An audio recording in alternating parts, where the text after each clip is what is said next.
സ്വാലി, ഈ 2 സീറ്റിലേക്ക് ഒതുക്കിയതിൽ മൂന്നാം സീറ്റ് നൽകാത്തതിൽ ലീഗിനുള്ളിൽ അമർഷം പുകയുന്നു എന്നാണ് നമുക്ക് മനസ്സിലാക്കാൻ കഴിയുന്നത്. പക്ഷേ അത് പുറത്തേക്ക് പ്രതിഫലിക്കാനുള്ള സാധ്യതയുണ്ടോ?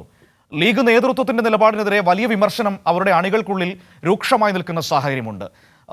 ലീഗിൻ്റെ സ്ഥാനം അല്ലെങ്കിൽ ലീഗിൻ്റെ പ്രാധാന്യം UDF-നെയും കോൺഗ്രസിനെയും പറഞ്ഞ് ബോധ്യപ്പെടുത്താൻ നേതൃത്വത്തിന് കഴിയുന്നില്ല എന്ന വിമർശനമാണ് അവർ മുന്നോട്ട് വയ്ക്കുന്നത്. ആ അണികളുടെ വിമർശനത്തെ തണുപ്പിക്കാനും ലീഗ് നേതൃത്വത്തിന് കഴിയുന്നുണ്ടോ?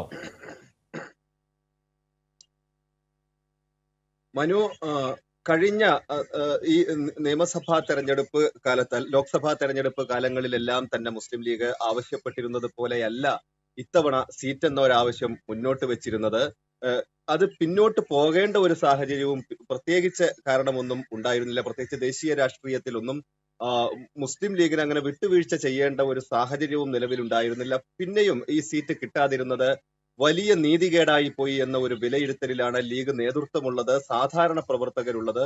സ്വാഭാവികമായും ഇത് തെരഞ്ഞെടുപ്പിൽ UDF-ന് ഇത് തെരഞ്ഞെടുപ്പിൽ ബാധിക്കുമെന്ന കാര്യത്തിൽ ഒരു സംശയവുമില്ല. മലപ്പുറം ജില്ലയിൽ ഒരു പക്ഷേ ഇത് പ്രകടമാവില്ല. കാരണം മലപ്പുറം ജില്ലയിൽ UDF സംവിധാനമില്ലാതെ തദ്ദേശ തെരഞ്ഞെടുപ്പുകളിലെല്ലാം മുസ്ലിം ലീഗ് മത്സരിക്കാറുണ്ട്.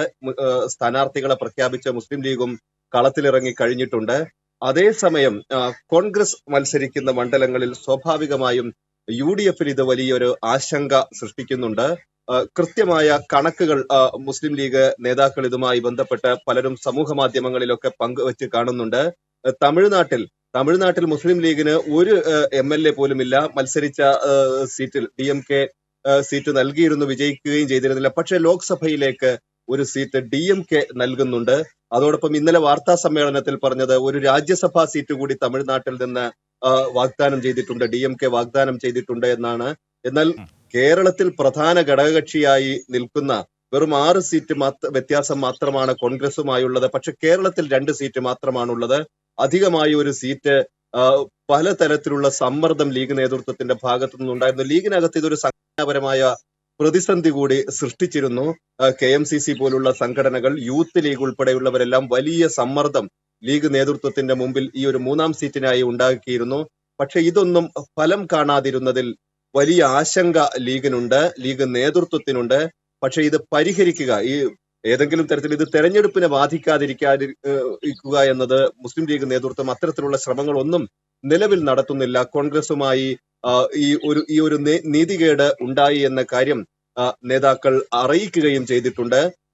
ഈ അടുത്ത തവണ പരിഹരിക്കാൻ ഒരു താൽക്കാലികമായി മാത്രമാണ് രാജ്യസഭാ സീറ്റ് മുസ്ലിം ലീഗിന് ലഭിച്ചിരിക്കുന്നത്.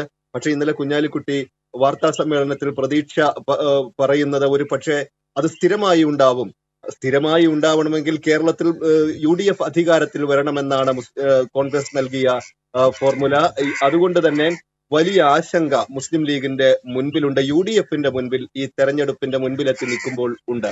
മനു, ശരി. ഏതായാലും ലീഗിലെ വിഷയങ്ങളിൽ വലിയ ആശങ്ക UDF-ന്റെ മുൻപിലുണ്ട്. ലീഗ് വലിയ അമർഷത്തിൽ തന്നെയാണ്.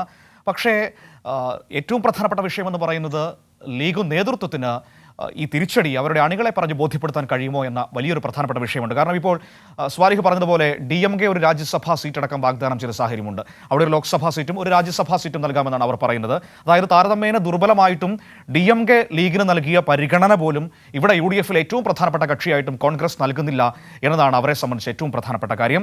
നോക്കാം എന്താണ് വരും ദിവസങ്ങളിലൊക്കെ സംഭവിക്കാൻ പോകുന്നതെന്ന്.